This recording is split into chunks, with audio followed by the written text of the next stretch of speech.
In today's Money Watch, we're talking about donating to charity on this Giving Tuesday. For the last 10 years, the global movement has inspired millions of people to give back and celebrate generosity.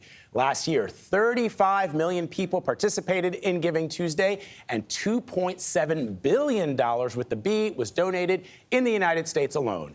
CBS News business analyst Jill Schlesinger is here with what you need to know about those charitable donations and what they could mean for your taxes. Jill, good morning. Good to see you. Great to be here. All right, so let's talk about it. What do taxpayers need to know about charity donations this year? Well, first of all, during the COVID era, the CARES Act, the stimulus plan, allowed people to give to charity and get a tax benefit. Everybody could give $300 or $600 to charity and get a little write-off. That's gone for this year. But I want to be clear. The vast majority of people who give money to charity today and every day, they do not give for a tax benefit. They give because they want to give. Exactly right. Yeah. So that's the big change for this year. Okay, so you gotta go ahead. In order to receive that tax benefit, you have to itemize your tax deduction. Right. How do you do that? That's exactly what I was going to say. Oh, my God, they're so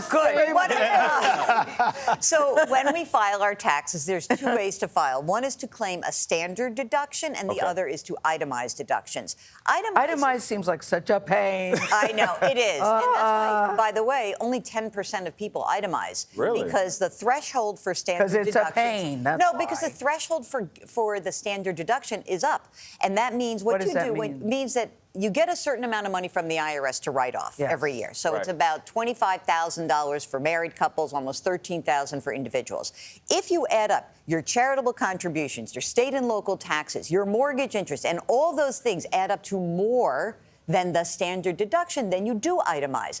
Only people who itemize get a benefit on their tax returns for giving. So that's important. I just want to be clear about that. There's a lot of ways to give. You can give highly appreciated stocks. Maybe your Nana died 30 years ago and left you some IBM. You never did anything with it. If you itemize, you might gift some shares of a company to a charity. But not everyone can do that. Again, only 10% of filers actually itemize, and that means only 10% are getting a big tax deduction from giving. So inevitably, there will be stories after this, sadly, tragically, of people who were scammed giving into charities that they thought were legitimate. So how do people avoid that? So the IRS has a wonderful tool, and it allows you to search the name of a charity and see if it is actually legitimate. And so the IRS.gov website, if you just look at the charitable organization search tool, you pop the name in, you see if it's there. One other area that I think is important, a lot of people want to make sure the money that I give goes to what I want to give to, not to a bloated infrastructure. Got you. And so if that's the case, there are a lot of different resources like